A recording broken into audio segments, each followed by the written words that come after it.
Shalom semuanya, semangat pagi. Mari dengan cepat kita buka dalam 1 Tesalonika. 1 Tesalonika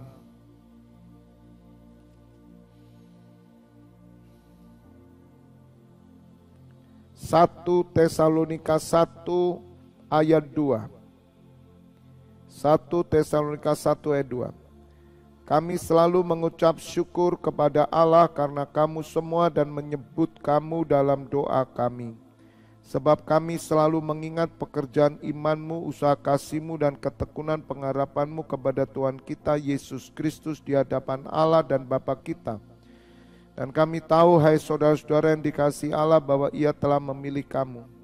Sebab Injil yang kami beritakan bukan disampaikan kepada kamu dengan kata-kata saja, tetapi juga dengan kekuatan oleh Roh Kudus dan dengan suatu kepastian yang kokoh. Memang kamu tahu bagaimana kami bekerja di antara kamu oleh karena kamu. Dan kamu telah menjadi penurut kami dan penurut Tuhan. Dalam penindas yang berat kamu telah menerima firman itu dengan sukacita yang dikerjakan oleh Roh Kudus. Sehingga kamu telah menjadi teladan untuk semua orang yang percaya di wilayah Makedonia dan Akaya. Amin. Berbahagialah Bapak Ibu Saudara mendengar firman Tuhan, merenungkan dan melakukannya. Bapak Ibu Saudara, silakan lebih dahulu mendengarkan pujian ini sebentar, ya.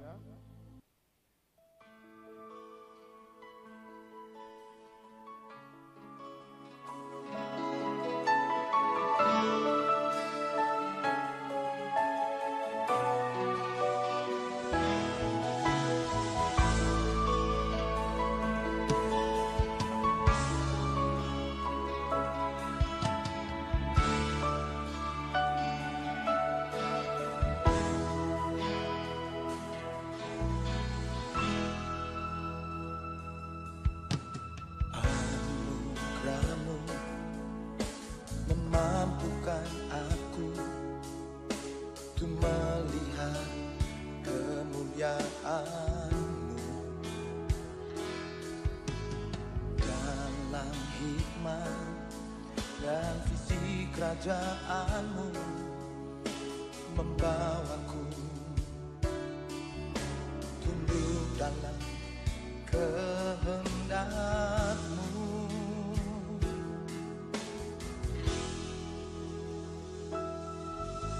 Dimuliakanlah Engkau dalam hidupku, sebagai dupa yang harum nama-Mu ditinggikan. Dimuliakanlah Engkau dalam hidupku, ya Tuhan Allahku selamanya.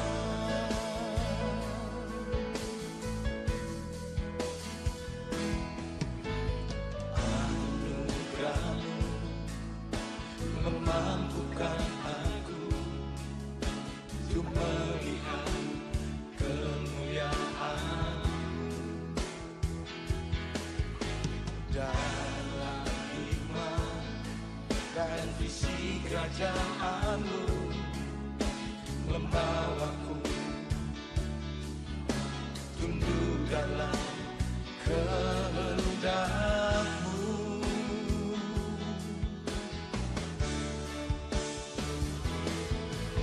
Dimuliakanlah Engkau dalam hidupku,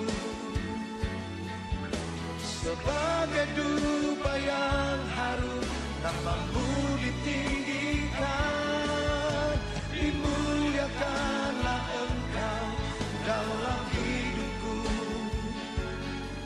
ya Tuhan Allahku selamanya.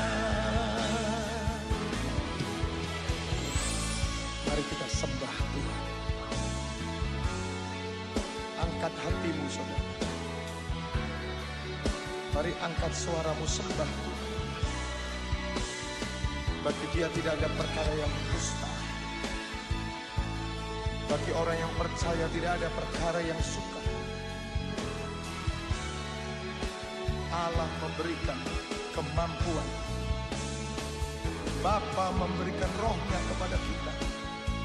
Mari angkat suara dan sembah Dia. Bersyukurlah kepadanya. Bahwasanya Dia baik, kasih setianya kekal selama-lamanya. Haleluya. Kami sembah Engkau Tuhan.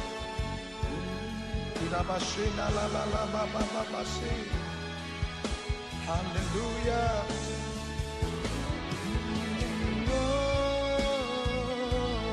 Engkau yang ditinggikan, hanya Kau yang dimuliakan,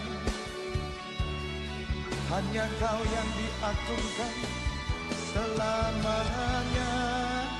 Oh, haleluya. Syukur bagimu Tuhan, syukur selamanya. Simaralaya sano, ianalamo. Glory bagimu Tuhan, glory bagimu. Oh, tiada yang mustahil bagimu. Kami bersyukur padamu. Dimuliakanlah Engkau dalam hidupku sebagai dupa. Amin, amin. Haleluya.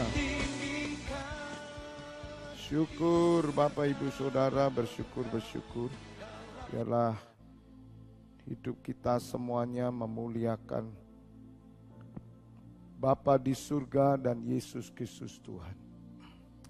Mari sekarang kita akan bersama-sama merenungkan firman Tuhan dengan judul yang saya sudah tulis, penderitaan sebagai teladan. Judulnya adalah penderitaan sebagai teladan. Bapak Ibu Saudara, firman Tuhan yang baru saja kita baca dalam 1 Tesalonika 1 ayat 2 sampai 7. Rasul Paulus mengajarkan kepada jemaat di Tesalonika bahwa penderitaan karena Kristus itu menjadi satu keteladanan. Penderitaan itu justru membawa orang untuk melihat bagaimana iman saudara, bagaimana kasih saudara, dan bagaimana ketekunan Bapak Ibu Saudara. Justru di dalam penderitaan itulah orang bisa melihat bagaimana iman kita. Oleh karena itu Rasul Paulus berdoa, bersyukur. Karena ia melihat di dalam penderitaan jemaat Tesalonika, imannya tetap bertumbuh. Kasihnya tetap ada. Bahkan ketekunan dalam pengharapan kepada Kristus dan hidup kekal itu semakin kuat. Mereka tidak goyah. Mereka tidak mundur. Mereka tetap beriman. Mereka tetap menyatakan kasihnya kepada Allah. Dan mereka tetap bertekun di dalam ibadah, di dalam pengajaran rasul-rasul. Dan inilah yang membanggakan Allah. Oleh karena itu pagi hari ini mari kita belajar saudara. Apa saja yang Bapak Ibu Saudara alami, ingat. Penderitaan yang saudara alami, justru itu ujian iman kita. Penderitaan yang kita alami justru itulah ujian kasih kita kepada Allah. Dan penderitaan yang kita alami itu justru ujian ketekunan kita kepada Allah. Apakah pengharapan kita teguh? Rasul Paulus mengajarkan di dalam surat Korintus, kasih, iman, pengharapan, dan kasih, mana yang lebih besar? Yang terbesar adalah kasih. Bapak Ibu Saudara, iman, pengharapan, dan kasih, mana yang terlebih besar? Adalah kasih. Ketika kita ada dalam penderitaan, ketika kita ada dalam masalah, ketika kita ada dalam titik rendah, justru di sanalah bukti kasih kita kepada Allah. Tuhan Yesus berfirman, orang yang diampuni banyak, dia mengasihi banyak. Orang yang diampuni sedikit, dia mengasihi sedikit. Bapak Ibu Saudara, kasih kita teruji ketika kita dalam keadaan yang tidak baik.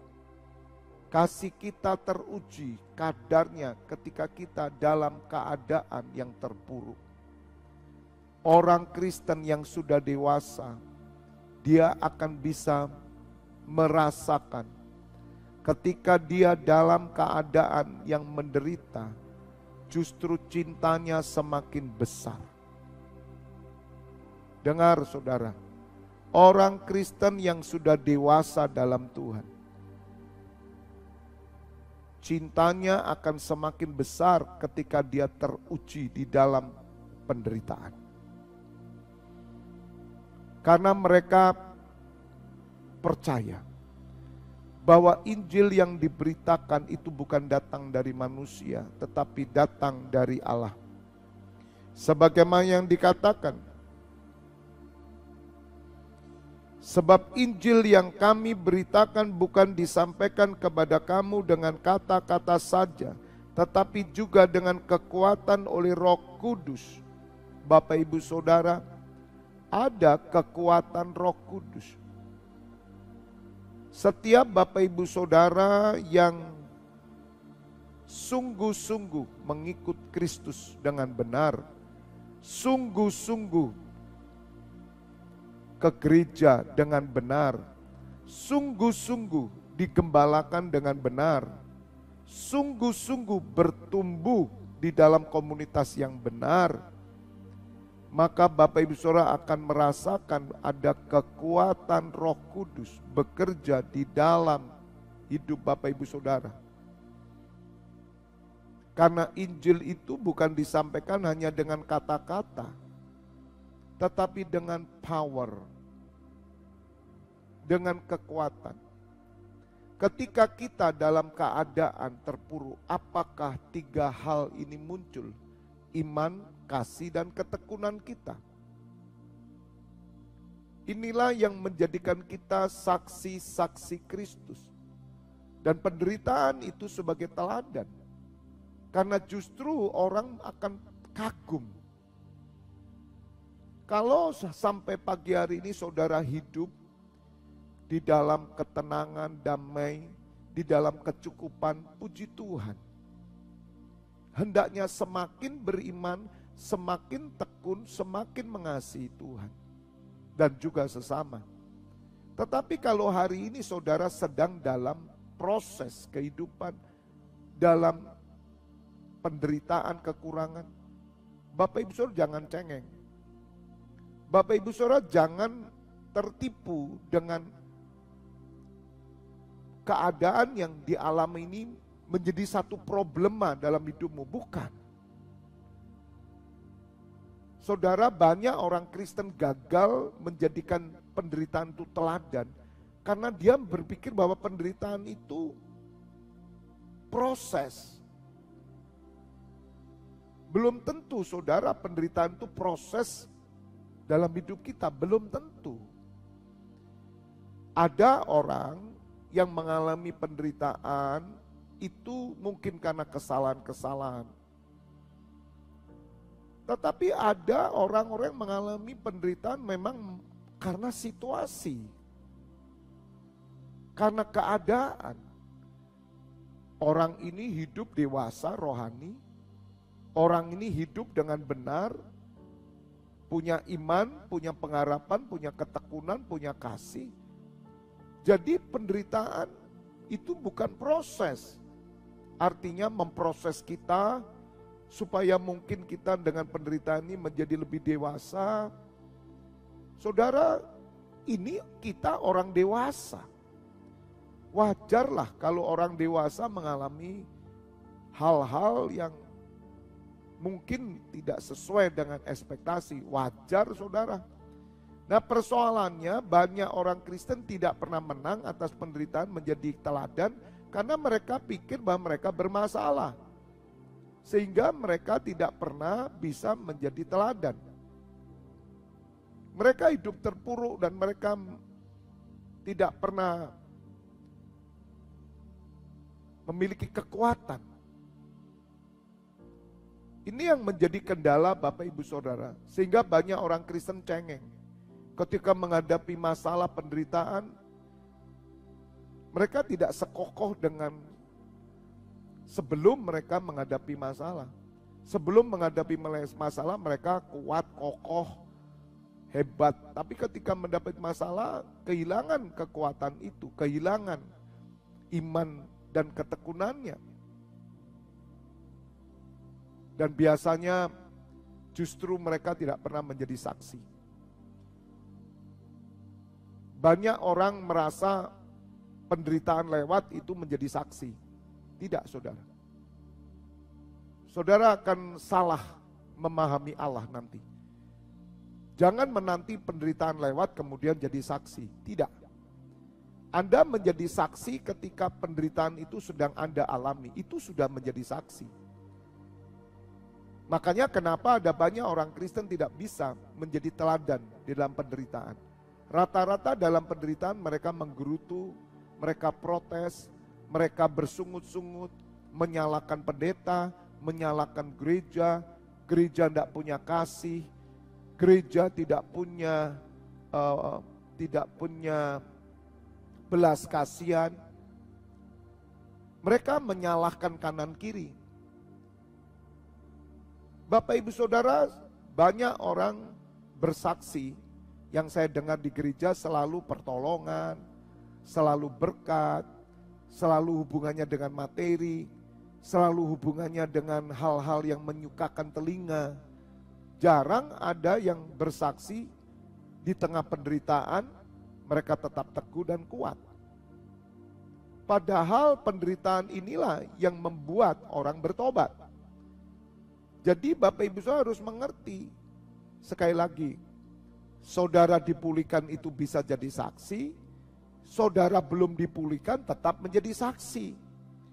Karena Injil yang saudara terima bukan dari kata-kata, dari kekuatan Roh Kudus. Dan firman Tuhan berkata dalam Kisah Rasul 1 ayat 8, jika Roh Kudus turun atas kamu, kamu memiliki kuasa untuk menjadi saksiku di Yerusalem,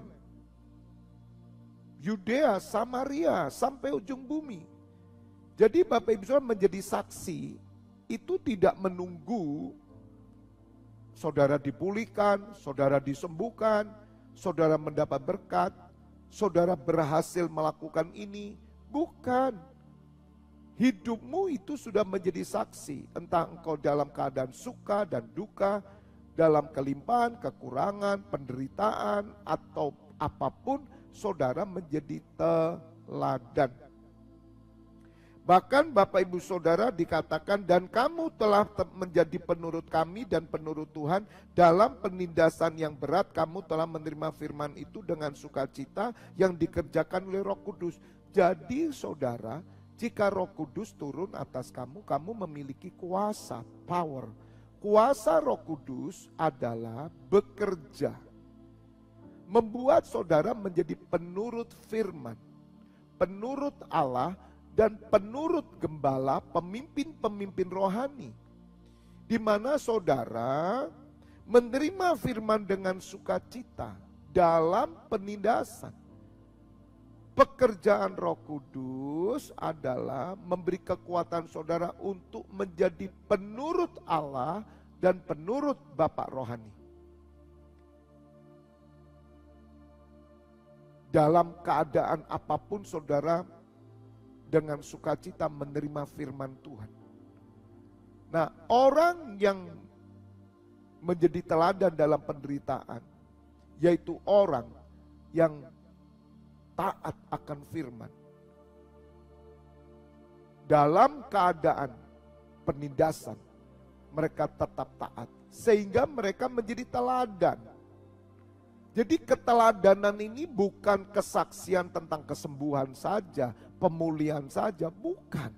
Apakah di dalam keterpurukan saudara dan saya, kita tetap taat kepada Tuhan, taat kepada pemimpin, gembala, bapak rohani, dan menuruti firman Tuhan dengan sukacita. Atau sebaliknya, kalau saudara di tengah penderitaan, saudara justru tidak melakukan firman, maka engkau tidak akan pernah menjadi teladan dan saksi. Bagi orang Kristen, bagi orang yang sudah dewasa rohani, saudara mau menderita, mau tidak menderita, sama saja. Karena iman itu tidak terpengaruh oleh penderitaan dan bukan penderitaan. Ketekunan itu tidak bisa dipengaruhi oleh penderitaan dan bukan penderitaan. Bahkan pengharapan kita tidak mungkin dipengaruhi juga. Kasih kita juga tidak dipengaruhi oleh penderitaan dan bukan penderitaan. Kasih kita kepada Allah, kasih kita kepada sesama tetap teguh, tetap utuh. Inilah yang dikehendaki oleh Tuhan pagi hari ini. God bless you all. Kami bersyukur pagi hari ini ya Bapak, kami mengerti firman-Mu. Biarlah penderitaan itu sebagai teladan.